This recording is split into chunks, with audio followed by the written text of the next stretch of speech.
sometimes you don't have to win the contest to win. You know what I'm saying? Absolutely. Absolutely. That Yeah. was one of the best things that happened to me. I was talking to Jay, Fat Jay, about this no, last week. We was heading back from this open mic that I host on Tuesdays at the Grizzly Pear. Oh, He was nice. just saying, he was like, dude, he was like, you won that shit. And I said, yeah. I said, but actually, I'm glad they didn't give me anything, because all I did was to create the beast that I have inside of me, where I'm never happy. I'm never satisfied. I feel no one likes me. I feel I always got to get better. I feel like my last set was shit, and I'm just going to get better. And I have this, I'm going to show you energy inside of me, That And yeah. I think that kind of chip on the shoulder Mm-hmm. is is a good thing. It's a double-edged sword, but I think it's a good thing because it's driving you, it's motivating you. It's Mm-hmm. and from what you just said, you want to be better. You're competing with yourself. You Yeah. want to be better than your last set, and your last set wasn't good enough. You always want to be better, and man, that's like a boxer. That's like an MMA fight. That's like you're gonna Yeah. be stronger and better every single time you get up on that stage because that's your motivation is to outdo your last thing. So you're gonna Mm-hmm. constantly boom, boom, boom, boom, and Yep. and that's the kind of drive that you can't let that fire go out. You got to keep that anger going, man. Oh yeah, this fire isn't going anywhere, because this fire wasn't just forged with the contest. This fire has been forged from pain. You know what I'm saying? Yeah, And life, life things like a lot of people. I speak about how my wife has a son with autism. I say that's her son because that's her son, but that's right, my boy. You know what I mean? Love him to death. right, And he has severe autism. And sometimes kids with severe autism and hyperactivity, as they get older, they start becoming self-injurious. They start having behaviors where they may try to attack family and things like that. right, Not because they want to, of course not, but because as their system is changing, going through puberty, and the chemicals is changing, the medications that they're taking isn't as effective, or they may need to be changed or what have you. Right. So I say that to say, after the pandemic, everyone started getting back into the groove back in like 2021 or what have you, right? But the right. people that the pandemic hurt the most are kids with autism and kids with disabilities, because they wasn't able to go to school for that long period of time. And when you take away a routine from kids that have autism, that can put them in a place where they're not going to be happy. So it just coincided that once the lockdown kind of let up and people started getting back, that's when he turned 16. Hormones is going. He's starting now to kind of, realize what's down there. Right, And right. from that point on, it got very painful. It all started uh, New Year's Eve of 2021, and we had to I'd want to take him into like the emergency room and stuff, because his behaviors was getting so out of control. He was hurting, so we didn't know what to do. So we needed to go there to try to see if they can help us with some medication, Right. something just to keep him in a good place. And then the other thing people don't realize is, when you have kids with autism and this level of autism, there's only a handful of places you can take them. There's not a lot of hospitals that handle that. Right, So right. there's one in particular in Hillside, I think Cohen's Children's Hospital. So long story short, brother, we used to spend weekends in there, man. And the amount, I've never cried as much as I've cried going through that, because there's times when we had to spend weekends there. Then there was a time where he had to get admitted into the hospital. And that's the first time, especially like for his mom, whom has him up under her every day, all day. You understand? Yeah, And the for him same to thing with be me. Yeah, we take care of everything. Like, there's not a lot of speech, but we understand what he's saying. So we're right. concerned because we don't know if you're going to understand or if you're going to be able to handle things. And brother, those times coming home after having to stay there in the ER and then leave them and come back was so painful, man. It built the bond between me and my wife. It built layers of understanding, of appreciation for me. And also in the ER, they used to have this picture on the wall. This saying, it says, you are stronger than you know. You have more patience than you're aware of, and something else. I can't remember the third thing. And I remember I was sitting there looking at it, and I was like, when I get back into comedy, which I'm about to, I'm going to try to destroy this shit because the amount of pain that I'm feeling and then seeing these other parents that are coming in, I want to be able to put a smile on their face. You know what I'm saying? Like when I would come home and my wife is breaking down like bubble snots crying, started like putting on some YouTube videos with some dancing and trying to just pick the mood up and get us both into a place of being okay. Um so with that Yeah, man. said, this was going on for almost a good 6 months. Wow. And then eventually we was able to find a school, a residential school, because he was also having issues in school. He was harming staff. He was hurting himself. He was started like banging his head on things and, behaviors he would never do before. Right. And we was trying to, I'm getting like a little emotional talking about this right now, but we were trying to, we don't want his name is Zach. We don't want our Zach being somewhere else. We want to make sure we could take care of him. So Right. we hired extra people to come in, and it got to a point where they was telling us like, look, you might want to consider a residential place, not for you, but for him. So long story short, he was able to get accepted into a place out in Yonkers. He's been there now for almost almost 3 years now. He's doing great. He's doing so That's much better great. Yeah. once he got there, and his medicines got a little adjusted, and he's in a setting where he can thrive a little bit more. So Right. he's doing very well. God bless, man. So after that happened, that kind of opened up the opportunity because before that, my life was all right. Let me go to work, make sure I'm home by a certain time because I got to get him off the bus, keep him good. And mom comes home, then some other people come home, and then at the time of him having behaviors, is all right. We can sleep from like maybe 10 to 1 because something's going to happen between 2 and 3. You know what I mean? We Right. got to Right. get up Yeah. 4 and just be prepared. And that's Right. and that's all we did. So when the door opened up for me to perform, like I owe it to him to give my all. I gotta, Right. if for me to even have the opportunity to be there and have the time to give to someone, I owe him everything. So I have to go out there and give my best.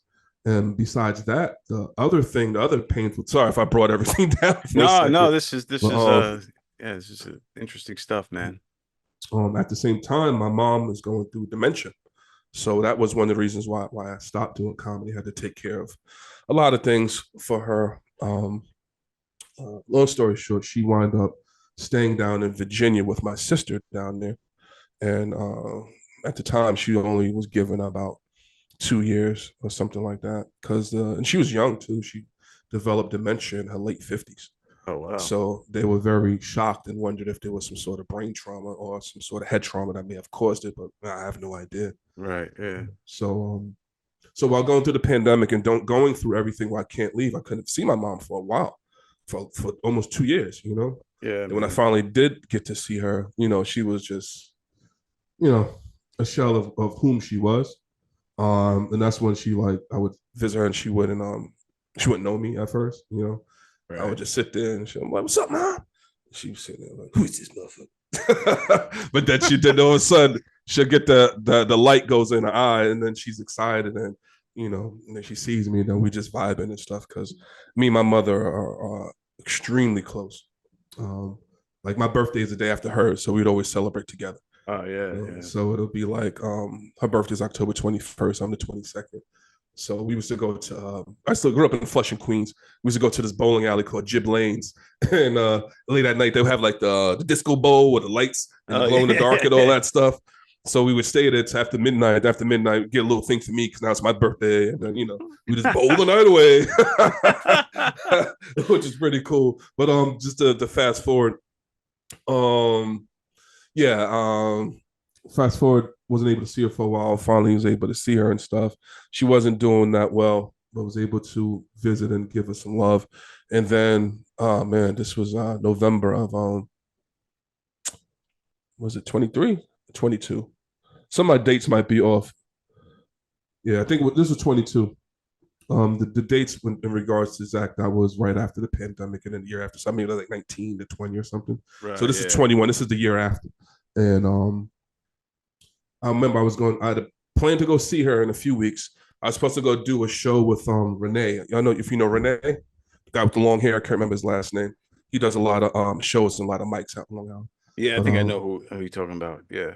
yeah, I was supposed to do a show in his room, And I remember I woke up that morning and I'm working. I work from home now. I work remote. Um, and as I'm working, like I had this wave of sadness just come over me. And I was like, yo, I was like, fuck am I about to cry for? You know what I'm saying? Like, what is going? I was like, oh shit.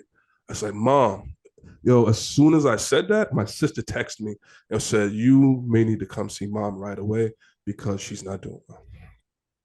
And I was like, Wow. damn, I felt it. I left Wow. that night. We left that night. I see my mom Friday, spent Friday with her, spent Saturday with her. And like I said, me and my mom got a strong bond, brother. It was almost like my mom was just waiting to see me. And when I seen her, there was nothing left. She was skin and bone and just laid up. I brought some of her old albums.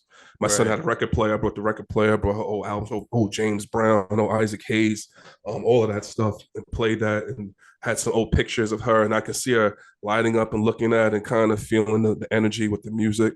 And before I left, I just held her, hugged her, kissed her, loved her up, and was just like, Mom, it's cool, man. Like, it's all right. We good. You raised a great boy. You raised a great daughter. We're strong. We're good. You can relax if you need to. I don't know why that just came out. It was one thing where I said, just relax. Next morning, we're heading back home. My sister called me. My mom passed away middle of the night. Wow. So, Wow. and she passed away right before Thanksgiving, and the week later, I was supposed to do my first headlining show with James Williams. He had booked me to headline one of his shows, Wow. and it was very, very, very painful, very heavy. Shout out to a couple of comedians that I posted it, and they were the first people to hit me up to see if I was good. Allison Parisky, Oh that like yeah. I got a lot of love for her because she just for no reason. Most people didn't say shit. You know what I mean? She's like, hey, how are you Right. doing? Are you okay? You know what I'm saying? And for someone like me, I'm real like whatever. I move and I'm cool, but that means so much to me. You know what I mean? That meant a Yeah. lot. And Rob White, another comedian, he was Great one guy. where a very great guy, man. Like I love that dude, man. And I want to see that guy go as far as he He possibly he can. tattooed me. I got a Rob White. Oh, okay. I'll make sure you show me the arm and not turn around like Diddy. That's later. That's later. Yeah, that's later. So let me just Yeah, wrap yeah, yeah. this up. So with that being said, after I lost my mom, I did James' show, crushed it, killed it, talked about it, how I felt, the things I was going through. What's so funny is when I got off, there were about three other people there. There was a man there. He came up to me. He gave me $100 bill. He said, I didn't even want to fucking be here. He's like, I just left the hospital. My dad is passing away. He said, what you shared to me meant so much to me. Somebody else came in. They lost their mom from dementia. It's like we was like a group of people damn near crying after the comedy show, kind of hugging each other, but passing that love energy around to each other on some real thanks, kind of healing shit. You know what I'm saying? And that